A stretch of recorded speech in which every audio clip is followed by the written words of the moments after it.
Number 1. Quincy Brown put a heating pad in her 19-year-old daughter's bed, then climbed in herself to do some light reading. It was a chilly October 26, and she didn't want her only child coming home to a cold bed after a study session at Transylvania College.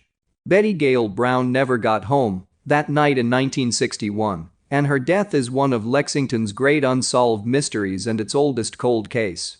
The Brown investigative file, released by Lexington police under the Kentucky Open Records Act, shows that the investigation into her killing was doomed by starts and stops, leads that went nowhere, and a confession that was full of holes. The Brown case is the subject of attorney Robert G. Lawson's new book, Who Killed Betty Gail Brown? Murder, Mistrial, and Mystery.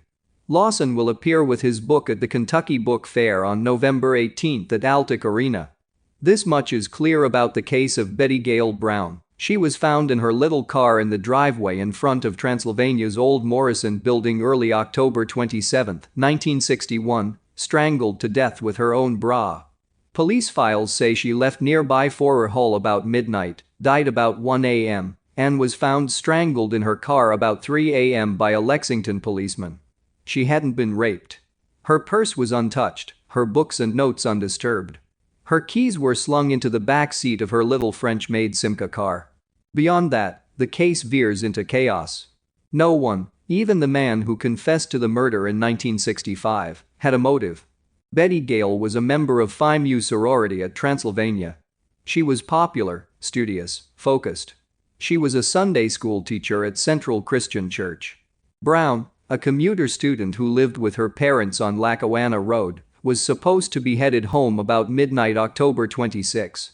She had checked out of Forer Hall, which had a house mother to make note of comings and goings. A witness said he saw her car headed south down Upper Street, maybe 10 minutes from home on Lackawanna Road. But for some reason, though, she returned to campus. Was she alone? Was she forced? What led her to park in front of Old Morrison when she had parked elsewhere for her study session? Her mother, Quincy Stanton Brown, a local decorator and the sister of actor Harry Dean Stanton, knew that her daughter wouldn't normally run so late, but she also never knew her to park in front of Old Morrison. Quincy Brown took 3 trips downtown to search for Betty Gail, but each time failed to turn into the Old Morrison driveway. On Quincy Brown's 3rd trip, she was stopped by a policeman who told her that Betty Gail was dead. Betty Gail Brown, a French major with doe eyes, clear skin and Breck girl hair, became more famous in death than in life. Her killer became a mythological figure in Lexington, a kind of all-purpose boogeyman. A man approached a woman standing beneath a tree on the Transylvania campus and proclaimed himself the Transylvania Strangler. Another man pinned his wife to their trailer floor and threatened to give her the same treatment that Transylvania girl got. A cross-dressing male who had graduated from Transylvania and had moved to New York got a leering write-up in the newspaper as he was run through the grinder of suspects, shorn of his high heels, sheer silk stockings, gray bandana, gray skirt, falsies and girdle, the newspaper sneered.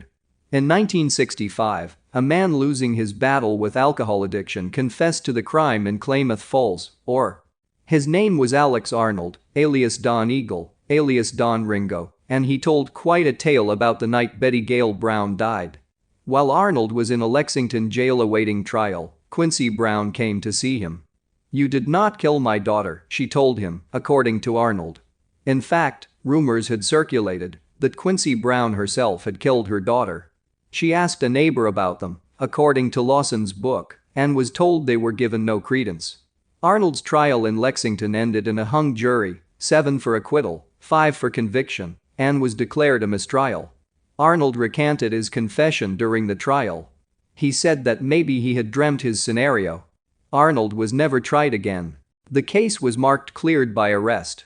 It was never cleared by the court of public opinion.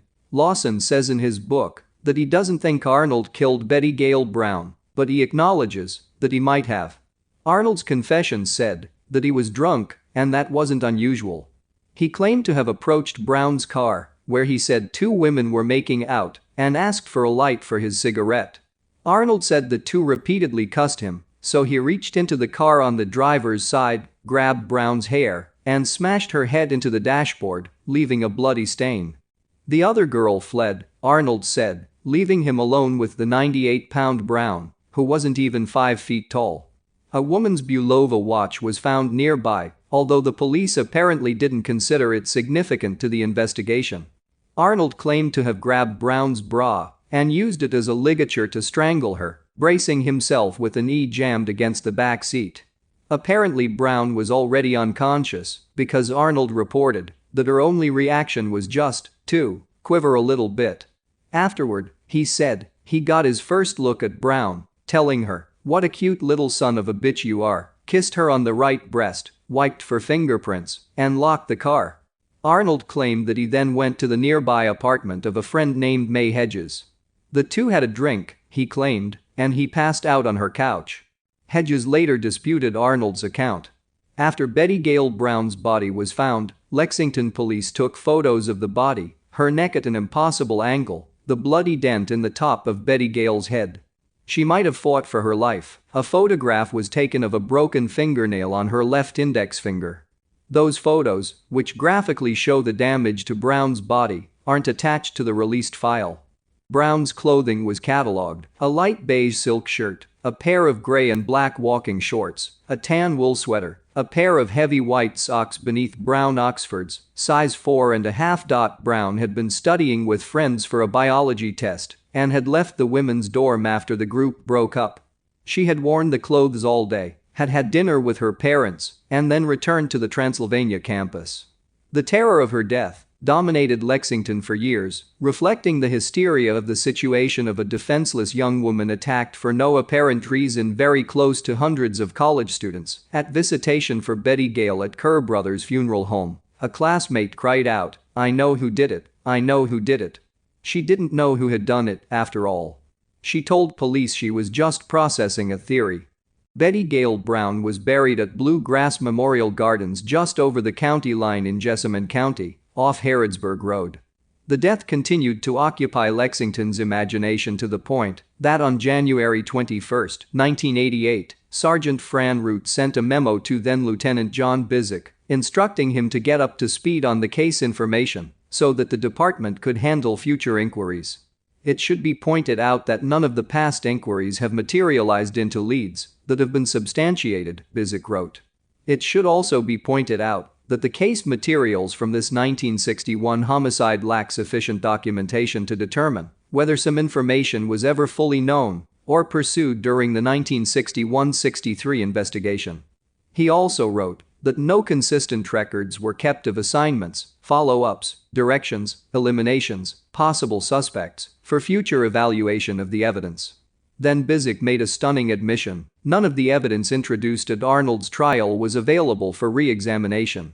It had all been destroyed, although he doesn't note by whom. Bizik added that Commonwealth Attorney's Office archives also failed to reflect the location, condition, or existence of files, materials, or evidence related to the case. While the case may be classified as cleared by arrest under UCR, Uniform Crime Report, standards, whether the murder is resolved is another question, Bizik concluded. In 2006, Lexington police sought handprints and fingerprints from a California convict who they thought could have been associated with the case.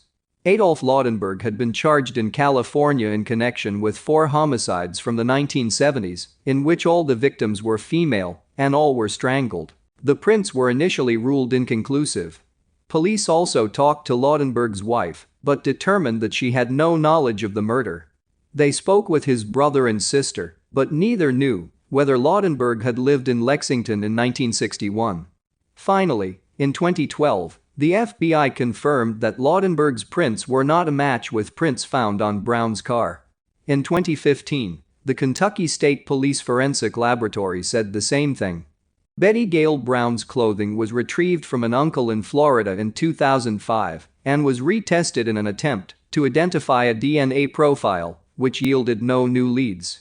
About the same time, police probed whether the Brown murder was related to a strangulation killing in Talmadge, Ohio, in 1963. In 2008, police followed up on a frequent visitor to Betty Gail Brown's grave who would have been 13 at the time of her death. Arnold died June 18, 1980, at the Veterans Administration Hospital on Cooper Drive. The cause of death was listed as cirrhosis of the liver. Fayette Circuit Judge George Barker, who was an assistant Commonwealth's attorney who assisted Donald Moloney in Arnold's prosecution, told Bizik, the police lieutenant, on January 14, 1988, that he thought Arnold was responsible for the death, although he didn't accept Arnold's total narrative of the murder. Right after her daughter's killing, Quincy Brown told the newspaper that she didn't want the killer to get the death penalty. Her father, life insurance agent Hargus Brown, took a slightly different tack. "I want to let the law take its course.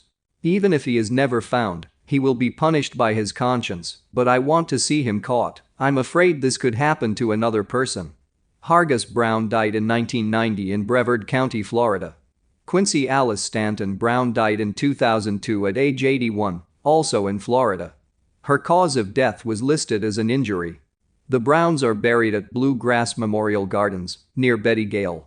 The area, once rural, has filled up considerably since her death. Across the street is a shopping center anchored by a Kroger store. The cemetery itself bustles with families visiting their dead.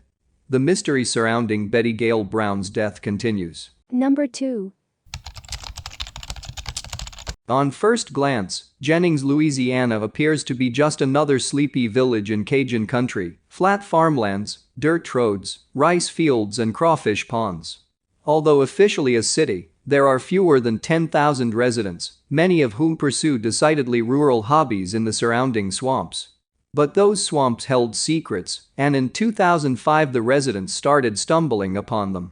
First was the discovery of 28-year-old Loretta Chasen Lewis, whose corpse was found by a fisherman in May 2005. Then, less than a month later, a group of friends hunting for bullfrogs came across the body Ernestine Patterson, 30 years old. Over the next 4 years the victim list grew, a new body showing up every few months: Kristen Gary Lopez, Whitney Dubois, Laconia Muggy Brown, Crystal Zeno, Brittany Gary, Nicole Guillory. The sheriff's office in Jefferson Davis Parish announced that they believed the murders to be the work of a serial killer. But others are less certain. Ethan Brown, a reporter who spent years investigating the Jeff Davis 8 murders, first for a magazine-length story and then later for a book, Murder in the Bayou, says there's credible evidence to suggest that several offenders have blood on their hands and that Jefferson Davis Parish's own law enforcement may be implicated in the crimes. The Jeff Davis 8, or Jennings 8, had a lot in common. All of them were sex workers who abused drugs, notably crack cocaine, and many of them knew each other. Gary Lopez and Gary, for example, were cousins. Several of the victims turned tricks at the same cheap motel, the Boudreaux Inn, where police regularly made arrests. Brown admits, when discussing some of the connections between the town's murder victims, that some of it might be coincidence. It could be that it's a small town, he tells A&E True Crime. But with 8 victims emerging in such a condensed time, it strains credulity to imagine each death as an independent event. One of the strongest connections Brown says he discovered in his investigation was that all the victims had worked as police informants. There's a really dangerous interplay with the victims as informants for the cops, he says. According to him, one of the victims, Muggy Brown, told family members shortly before her death that she was working as an informant on murder cases. The officer she said she was working for, Michael Janice, ended up being the one who found her body. The victims also seemed to know they were in danger. The last victim, Nicole Guillory, died less than 2 weeks before her 27th birthday. She told her mother not to bother with a birthday cake, saying she wouldn't be alive for it, according to Brown. She added that the police were responsible for the other women's deaths. The fact that the Jeff Davis 8 were all sex workers turned police informants doesn't mean that all the suspects hail from law enforcement. A more obvious place to look might be the men who rubbed shoulders with the women in the small town's criminal underworld. Chief among them, Frankie Richard, a pimp and drug dealer who worked with several of the women. Richard claims to mourn the deaths. "We shared something," Richard told Brown for his book. "When we were at the lowest point of our life, and no one wanted to have anything to do with us, we had something to do with each other. And that means something to me." Brown says there are several reasons to suspect Richard's direct involvement, particularly in the deaths of Whitney Dubois and Kristen Gary Lopez. He was one of the last people to be seen with Whitney, and Frankie has attempted to give alibis for his time that do not check out, Brown says. On Kristen, very similarly, he's right there in Kristen's last days. Then there's the matter of a confession Richard allegedly made to another addict while in a drug rehabilitation program, which Brown says was credible enough on its face to make local law enforcement track down the man for further questioning. Richard was later arrested for Lopez's murder, but was eventually let go due to lack of evidence. Still, other killings point to the Johns who hired the women. On the night of Ernestine Patterson's murder, she had sex with Byron Chad Jones, who has a lengthy, violent rap sheet, while Nixon waited outside. Nixon's wife, Lucinda Cagey, would later tell investigators that the two men came home that night with an enormous bloody garbage bag and that her husband confessed that the two men were responsible for Patterson's slaying. Her body, like the others, was found in a swamp. Nixon and Jones were initially charged, but the district attorney eventually dropped the case. The reason for the dismissal of the case by the DA isn't at all clear, says Brown. They have very strong witnesses, he says, adding that none had recanted or provided inconsistent statements. Like the rest of the Jennings 8, Patterson's case remains unprosecuted. It's an endemic problem that extends beyond the 8 women, revealing a parish with a significantly subpar record in solving murder. Jefferson Davis Parish has a homicide clearance rate of just under 7%. By comparison, the national homicide clearance rate is close to 62%. While ineffective police work isn't proof of corruption, the relationship between Jennings' law enforcement and the murdered women raises eyebrows. Several of the women had clients in law enforcement. Loretta Chasen Lewis's cellmate told Brown that Chasen Lewis had a sexual relationship with jail warden Terry Guillory and that the pair had sex in the cell. According to Brown, a Jefferson Davis Parish task force assigned to the case was informed by several witnesses that one of the parish's deputies, Danny Berry, regularly solicited prostitutes from his police car, including several of the victims. And then there's the theory that the case ties to Leonard Crochet, a drug dealer who was unarmed when he was shot and killed by an officer during a raid. The first couple of years at least, when I was working on this, I was constantly told that all of the women, or most of the women, were at the Leonard Crochet shooting, Brown says. Now he's not as sure. Chasen Lewis had been around the area, he says, but there's scant evidence that the others were there. For now, what the women did or did not know, and who took their lives, remains shrouded in mystery. Number 3. On Sunday, August 9, 1970, red-haired, blue-eyed Mary Olenchuk, 13, left the beach on a bicycle she borrowed from a friend to get a pack of gum and newspaper. She was last seen at 5 p.m. talking to an unidentified man in his 30s outside the Lookout Hotel, located at 55 Israel Head Road, just 200 yards away from her home.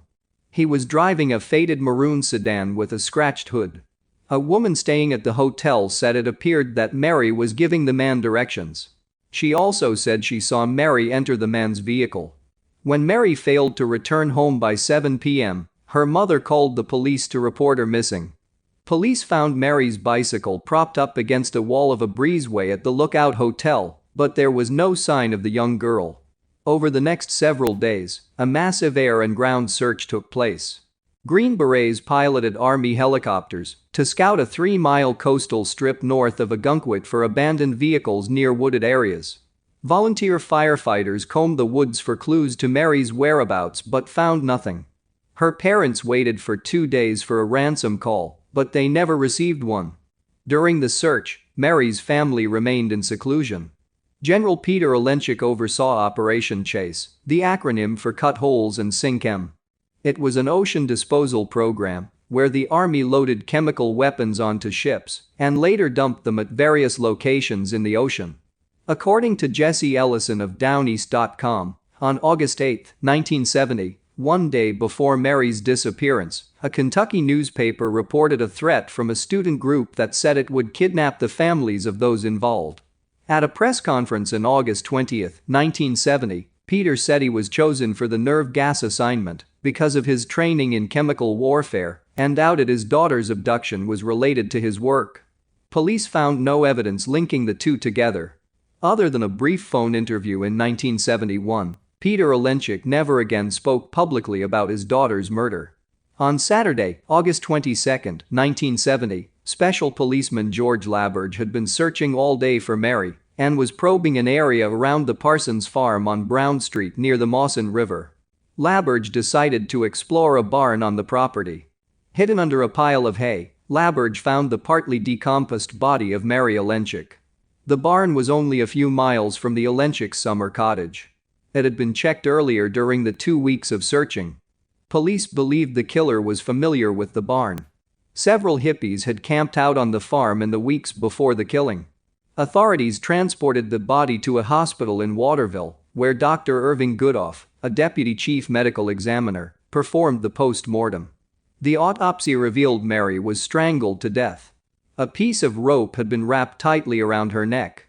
She had no other physical injuries on her body. Dr. Goodoff found traces of black human hair and skin under Mary's fingernails, which indicated a violent struggle, and Mary fought back. Her clothes were intact, and there was no evidence of a sexual assault.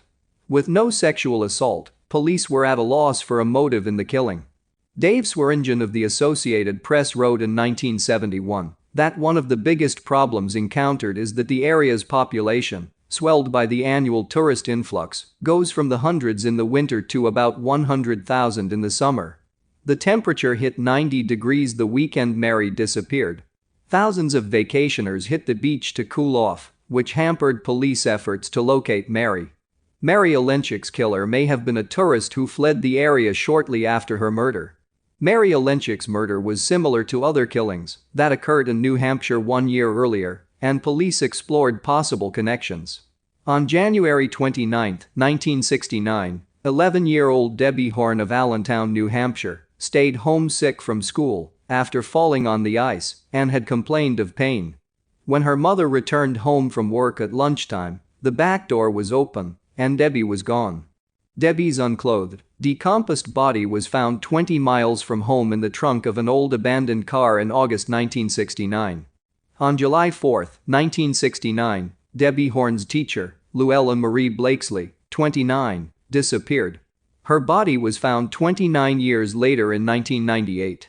Robert G. Breest, her boyfriend, was later convicted in the 1971 slaying of 18-year-old Susan Randall in Concord, New Hampshire, and has been a long-time suspect in Debbie and Luella's murders. On November 22, 1969, 13-year-old Michelle Wilson from Massachusetts disappeared while riding her bicycle. In March 1979, child killer Charles Pierce confessed to her murder and led police to her body. Although Pierce confessed to other child murders, he never mentioned killing Mary Olenchuk. In all 3 cases, the young girls disappeared in broad daylight on frequently traveled roads. Mary, Debbie, and Michelle each had dogs. Police theorized that each girl went willingly with her abductor, lured by the ruse that an animal was hurt. Peter Olenchuk spoke to the press around the first anniversary of his daughter's murder, but never spoke publicly again. He later retired from the army. Peter was named to the Lebanon Valley College Board of Trustees as an alumni trustee in 1980. He was a 1942 graduate of the college, located in Pennsylvania. In September 1980, police announced they had linked an unidentified suspect to Mary Olenchuk's murder through a tip. However, at that time, he had not been questioned because the police did not have enough evidence to convict him. Mary's father, Peter, died in 2000, 2 years after her mother, Ruth's death in 1998. Mary's oldest sister, Nancy, legally changed her name to Hillary. She died from multiple myeloma on May 11, 2014. Her other sister, Jane, is now around 69 years old.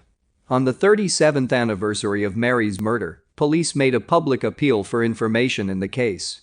If you have any information about Mary Olenchuk's murder, please call Maine State Police at 1-800-228-0857. Number 4. Carolyn Wasilewski was a pretty blonde-haired girl who dated and hung around drapes, a variant of the greaser subculture popular in the 1950s. She was a freshman student at Southern High School in Baltimore, Maryland, and was called Peaches by her friends. On November 8, 1954, Carolyn told her family that she was going out to meet her friend Peggy LaManna. The two girls planned to sign up for a dance program at a local elementary school. Carolyn left her house at 6:15 p.m., but never met up with Peggy. Her family got worried, and though they spent all night looking for her, found no trace of Carolyn. Later that morning, around 7 a.m., an engineer on a train passing from Harrisburg to Baltimore suddenly slowed down and switched off course to another track. He saw a body lying on the initial track line the train was taking, and when the police went to check it out, they discovered that it was Carolyn Wasilewski, dead and laying face down. Carolyn was found half naked, but her body showed no signs of being sexually assaulted. She was covered in bruises and scratches. The name Paul was written in lipstick on her right thigh. Her skull and jaw had been battered, and one of her ring fingers was broken too. Police suspected that she was killed someplace else and was then either tossed from an above bridge or moved to the track. The autopsy concluded that Carolyn died the night before, around 11 p.m. Near her house, and about 8 miles away from the railroad, police found bloodstains in a vacant lot. They also found Carolyn's shoes and a few other personal items of hers. Over 300 people were questioned by the authorities, including local drapes, but Carolyn's murderer was never identified. Police had two strong suspects, but both were eventually ruled out. The first was a man who sexually assaulted one of Carolyn's friends. Carolyn testified against this man a week before her death. While he was brought in for questioning, police dismissed him, believing he had nothing to do with the crime. The other suspect was a middle-aged man named Ralph Garrett. Garrett lived in the area and was allegedly seen with Carolyn the night of the murder. Garrett didn't come home to his wife that night and subsequently disappeared. His car was found abandoned 2 days later. Out of town. The same day police started looking for him, a man stumbled upon Garrett's body near the same vacant lot where Carolyn's bloodstains and shoes were found. He had committed suicide by hanging himself with a belt from a brake wheel on top of a gondola car. His suicide, however, was later deemed unrelated. According to Garrett's wife, he was depressed because his mother had died. Number 5. The story goes that on August 4, 1892, the 32-year-old Lizzie Borden called the family maid, Bridget Sullivan, and showed her the mutilated body of her father, Andrew Borden. Reportedly, Lizzie hit him 10 or more times with an axe while he was sleeping on the sofa.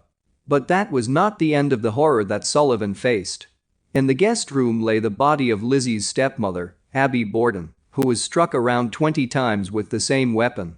It didn't take long before the police arrested Lizzie as the only firmly accused suspect, given that her brother had a strong alibi, her sister was out of town, and Sullivan was recovering from a grave health condition at the time. The trial that followed caught the eye of the media, which diligently investigated and followed the Borden case until the final stage of acquittal. The family record of the Bordens reveals that her father, Andrew, was a prosperous manufacturer and property developer who invested in several textile mills. A director of the Durfee Safe Deposit and Trust Company, and also president of the Union Savings Bank, Borden's estate was estimated at $300,000, equivalent to $8 million in 2016. He educated Lizzie and her sister Emma in a highly religious spirit, and they were both involved in numerous church activities. Lizzie taught child immigrants in Sunday school and assisted in religious organizations. She was a member of the Women's Christian Temperance Union and the Ladies' Fruit and Flower Mission. However, going back to Lizzie's earlier childhood days, a case of trauma may be noted. Her mother died when she was 3 years old, and her father remarried only 3 years later. Both of the sisters had an estranged relationship with their stepmother. During police questioning, Lizzie revealed that she thought her stepmother to be a gold digger. The tense relationship between the Borden sisters and their stepmother was confirmed by Bridget Sullivan too, who testified that the two girls almost never ate meals together with their parents. The maid recalled how earlier that year Lizzie had built a new roost for the pigeons and Mr. Borden killed them, believing that they attracted local children to hunt them. Lizzie got very upset, and it led to a family argument that resulted in both sisters taking an extended vacation at the Bordens' property in New Bedford. Lizzie had returned to Fall River just a week before the murders. Shortly before the murders, the family tension increased due to Mr. Borden's generosity to his wife's family as he gave them a significant part of his property. This infuriated Emma and Lizzie, stirring up the hostile atmosphere even more. On August 4, 1892, Abby and Andrew Borden were brutally murdered in their home. Abby was killed first, between 9 a.m. and 10:30 a.m., while Andrew died between 10:30 a.m. and 11:10 a.m. Prior to the murders, Lizzie encouraged Bridget to go to a department store, but the maid felt unwell and went to her bedroom to take a nap, Bridget later told the police. During the interrogation, Lizzie's answers to the questions of the police officers were sometimes strange and contradictory. The police officers reported that her demeanor was strangely calm and poised. Lizzie presented two different scenarios of the story. At first, she said that after Andrew and Bridget had gone for a nap, she went to the barn to search for iron or tin to fix the door and stayed in the loft for about 30 minutes eating pears. The police were skeptical as there were no footprints in the dust of the loft. In the second scenario, Lizzie said that when she returned to the house there was nothing unusual at first, but then she saw the corpse of her father. Afterward, she sent Bridget and a neighbor to check on Abby, whom she was certain was in town. Lizzie's contradictory statements were thought to have been affected by the vast quantities of tranquilizers that she took during the inquest. Every indication was leading to Lizzie as the suspect, but there wasn't enough evidence, which was later attributed to shoddy police work. The lack of material evidence, as well as the lack of significant clues from the crime scene, made the trial in the respective case seem as if it was based merely on speculation. The murder weapon was never formally identified. There were no clothes containing blood in the house or around it. Finally, Lizzie was acquitted and free of charges.